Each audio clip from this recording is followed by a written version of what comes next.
한국의 대만전 참전 요구하는 미국, 정작 자기는 인도태평양 지역의 미 육군을 지휘하는 찰스 플린 미 태평양 육군사령관은 4월 7일 채널A와 대담에서 대만의 비상 상황이 발생할 경우 한국군이 동맹의 힘을 어느 정도 보여준다면 기쁠 것 같다라며 한국군의 역할론을 언급했습니다. 여기서 말한 대만의 비상 상황이란 중국 대만 전쟁을 말하는 것이고 한국군의 역할은 참전을 말하는 것입니다.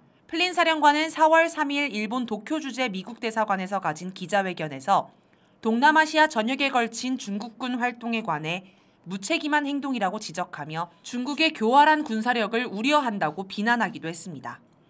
윤석열 정권이 들어서면서 한국과 중국의 관계가 나빠지긴 했습니다.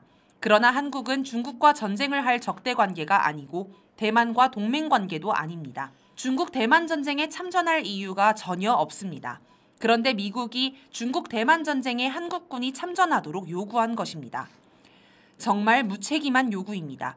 만약 한국이 이 전쟁에 관여하면 어떤 일이 발생할까요?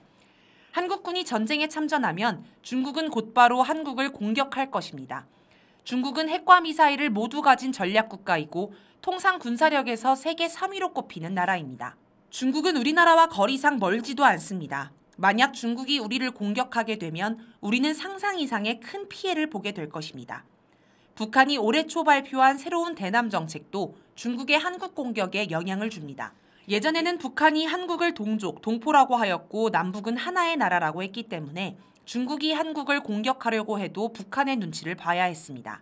예를 들어 중국은 대만을 자기 나라라고 하는데 만약 다른 나라가 대만을 공격하려고 한다면 중국 눈치를 살필 수밖에 없습니다.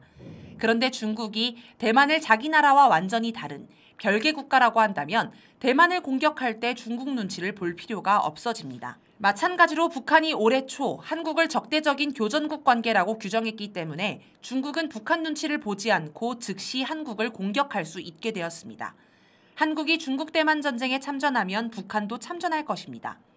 북한과 중국은 1961년 조중 우호 협령 및 상호 원조 조약을 맺었습니다. 북중 우호 조약 2조에는 어떠한 국가로부터의 침략이라도 이를 방지하기 위하여 모든 조치를 공동으로 취할 의무를 지닌다. 모든 힘을 다하여 지체 없이 군사적 및 기타 원조를 제공한다. 라고 규정되어 있습니다. 양국 중 어느 나라라도 전쟁이 나면 다른 한 나라가 즉시 자동으로 참전하는 것을 의무로 규정한 것입니다. 따라서 북한은 즉시 참전할 것입니다. 또 북한은 올해 초 한국을 제1의 적대 국가, 불변의 주적으로 규정했습니다. 유사시에 기회가 오면 대한민국을 점령, 평정, 수복, 편입한다고도 밝혔습니다. 많은 전문가들이 한국이 중국 대만 전쟁에 참전하면 북한은 한국을 점령하는 방식으로 중국을 도와줄 것이라고 분석합니다. 그렇다면 미국은 대만이나 한국을 지키기 위해 참전을 할까요? 일단 미국과 대만 사이에는 1955년 상호 방위 조약이 체결됐다가 1979년 파기된 후 지금까지 새로운 방위 조약을 맺은 게 없습니다. 따라서 중국 대만 전쟁이 발발해도 미국이 자동으로 반드시 참전해야 하는 건 아닙니다. 한국과 미국은 1953년 대한민국과 미 합중 간의 상호방위 조약을 맺었습니다. 한미 상호방위 조약 3조에는 무력 공격이 발생하면 공통한 위험에 대처하기 위하여 각자의 헌법상의 수속에 따라 행동할 것이라고 규정되어 있습니다. 전쟁 발발 시 참전을 할 수도 있지만 의무사항은 아닌 것입니다.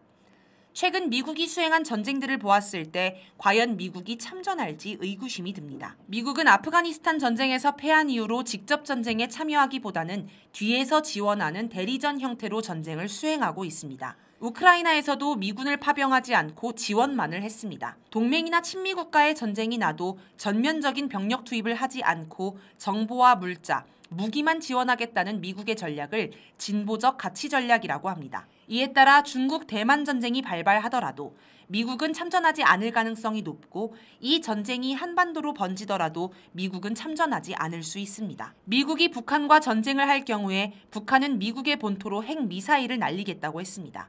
이것은 미국이 한반도 전쟁에 참여하는 데 큰 부담으로 될 것입니다. 미국은 나토의 확장을 위해서 러시아와 국경을 맞대고 있는 우크라이나를 나토에 가입시키려 했습니다. 우크라이나 입장에서는 러시아와 전쟁을 각오해야 했기 때문에 상당히 부담감이 있었을 것입니다. 미국은 젤렌스키 우크라이나 대통령에게 전쟁은 나지 않을 것이다. 전쟁이 나더라도 미국이 다 해결해 줄 것이니 걱정하지 말라는 식의 감언이설을 했을지도 모릅니다. 미국이 젤렌스키를 부추겨서 우크라이나 전쟁을 유도한 셈입니다. 결국 우크라이나 전쟁이 터졌는데 미국은 참전하지 않았습니다. 처음에 하던 지원도 이제는 점점 줄어가고 있습니다. 미국은 우크라이나 전쟁에서 무책임하게 행동했습니다. 또한 미국은 팔레스타인 이스라엘 전쟁에서 교활하게 행동했습니다. 앞에서는 민간인 학살을 반대하며 이스라엘을 막는 척하면서 뒤로는 엄청난 무기를 지원하고 유엔 무대에서 거부권을 남발해가며 이스라엘을 도왔습니다. 다른 나라끼리 전쟁을 붙여놓고 본인들은 뒤로 빠지는 미국이야말로 무책임하고 교활하게 행동하는 나라입니다.